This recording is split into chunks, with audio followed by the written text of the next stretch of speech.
É sempre assim. Quanto mais a verdade ameaça o sistema, mais barulho os donos do poder fazem para tentar abafá-la. Essa semana, uma cena chamou atenção e expôs mais uma vez o teatro político montado em Brasília. Flávio Dino, agora de toga no STF, resolveu vestir a fantasia de inquisidor e, numa sabatina disfarçada de debate institucional, tentou humilhar publicamente o governador de São Paulo, Tarcísio de Freitas.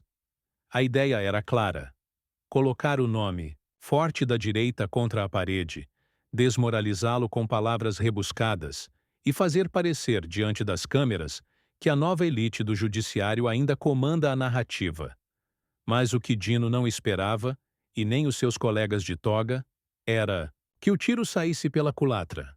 Porque uma gravação antiga, de 2015, circulou no exato momento em que ele tentava se impor. E ela dizia tudo, com a voz dele mesmo, sem edição, sem distorção. Apenas a verdade, nua e crua, desmentindo a postura atual que ele tanto tenta sustentar. É aí que o jogo vira. Porque quando a memória entra na conversa, a hipocrisia precisa sair pela porta dos fundos. Mas vamos por partes. Na tal sabatina, Dino adotou aquele tom professoral que virou moda entre ministros do Supremo. Questionou decisões administrativas de Tarcísio, tentou associá-lo a discursos considerados radicais e até insinuou que o governador teria responsabilidade indireta sobre atos antidemocráticos de 2022. Tudo muito elegante, mas armado. A velha tática de criar culpa por associação, usada quando se quer destruir reputações sem provas, mas com manchetes. Só que tem um detalhe que não esperavam. O povo está esperto, e a internet não perdoa. Logo após a cena, reaparece uma gravação de 2015. Nela, o próprio Flávio Dino, à época deputado, ainda sem toga, ainda se apresentando como defensor da democracia, fazia críticas duras ao STF, ao excesso de poder concentrado no judiciário e ao risco de ministros virarem censores de opinião política. É isso mesmo. O homem que hoje acusa, censura e define o que é verdade já alertava contra esse comportamento. Palavras dele, em alto e bom som. Essa gravação, meu amigo, não só desmontou a tentativa de humilhação contra Tarcísio, ela calou o STF ao vivo. Porque ela mostra, com todas as letras, que o problema não é o discurso da direita. O problema é quando alguém se recusa a se curvar ao sistema, e Tarcísio não se curvou. Com postura firme, ele rebateu as provocações. Não com gritos, não com ofensas, mas com dados, com gestão, com fatos. E isso, no Brasil de hoje, é quase um ato de rebeldia.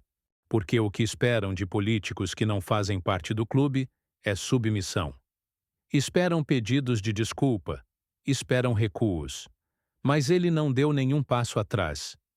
E sabe por quê? Porque quem governa olhando para o povo não tem que pedir bênção, para toga nenhuma. Vamos ser diretos. Flávio Dino, agora ministro do Supremo, tenta usar a posição como escudo político. Tenta se blindar atrás da autoridade institucional para continuar a velha militância, agora com poderes ilimitados. E quando encontra alguém como Tarcísio, que não entra no jogo, a estratégia vira ataque. Mas não funcionou, porque a verdade é mais forte que retórica. E o povo já entendeu o jogo. Já viu esse roteiro antes. E sabe identificar quando o juiz vira jogador. Essa tentativa de usar o Supremo como palco político não é nova, mas está cada vez mais descarada. E o perigo disso é imenso. Porque, quando a corte máxima do país se transforma em trincheira ideológica, quem perde é a democracia. De verdade, não a da narrativa. A pergunta que fica é simples. Até quando o STF vai continuar sendo o último refúgio da militância frustrada? Até quando vamos tolerar ministros usando toga para travar disputas partidárias? E, principalmente, até quando vamos aceitar que figuras como Dino, que já foram oposição, que já apontaram o dedo para o autoritarismo judicial, agora usem os mesmos métodos que criticavam, porque é isso que cala o debate. Não é censura declarada, é hipocrisia institucionalizada. A tentativa de humilhar Tarcísio fracassou. E não só porque ele resistiu com firmeza, mas porque o país inteiro viu que ali, diante das câmeras, o que se encenava não era justiça, era política.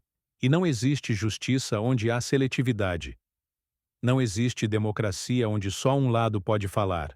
Não existe liberdade quando os que mandam hoje já foram os que gritavam contra o que hoje praticam. Flávio Dino mostrou, ao vivo, o que acontece quando alguém entra no sistema para tentar controlá-lo e acaba sendo engolido por ele. Porque não dá para servir a dois senhores, ou se defende o povo, ou se defende o poder. E quem já esteve dos dois lados sabe disso. Por isso a gravação de 2015 foi tão poderosa. Porque ela revelou a essência do jogo. Ela mostrou que o discurso muda, mas a sede por controle continua. E que o problema, no fundo, nunca foi autoritarismo. O problema sempre foi quem está no comando. Quando era outro grupo no poder, Dino gritava por liberdade. Agora que é ele quem dita as regras, cala quem discorda, isso não é justiça. Isso é oportunismo togado. E contra isso, a gente não pode se calar. Se você está cansado de ver a elite política se reciclando em toga, em cargo, em sigla, e usando a máquina do Estado para intimidar quem pensa diferente, você precisa entender uma coisa. Não adianta esperar mudança de cima. Ela vem de baixo. Vem do voto, da pressão, da exposição.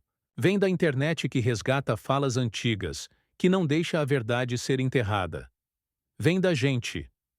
Tarcísio, nesse episódio, não foi só um governador respondendo a uma provocação. Ele foi símbolo. Símbolo de que ainda existe gente com coragem, de enfrentar o sistema de frente, de não baixar a cabeça mesmo quando todos esperam o contrário, de resistir com decência num ambiente onde a regra é se ajoelhar, e é por isso que ele incomoda. É por isso que tentam desmoralizá-lo, porque ele não faz parte do clube. Mas o Brasil que trabalha, que acredita, que acorda cedo e paga imposto, esse Brasil não quer mais clube, quer resultado, quer verdade, quer liberdade de pensar sem medo de ser censurado por quem já foi censurado e esqueceu. Então, se você também acredita que a justiça não pode ser seletiva, se você também está farto de ver ministros virando militantes com crachá vitalício, se você também se recusa a aceitar que só um lado pode falar, compartilhe esse vídeo, porque cada gravação que reaparece, cada hipocrisia que é desmascarada, cada tentativa de manipular que é exposta, fortalece a resistência. E a resistência começa com uma coisa simples: memória. Eles podem tentar reescrever a história, mas a gente vai continuar lembrando. E lembrando em voz alta. Nos vemos no próximo vídeo. E até lá, fique atento. Porque quando um ministro tenta calar alguém, e é calado por si mesmo, é sinal de que o povo ainda tem força.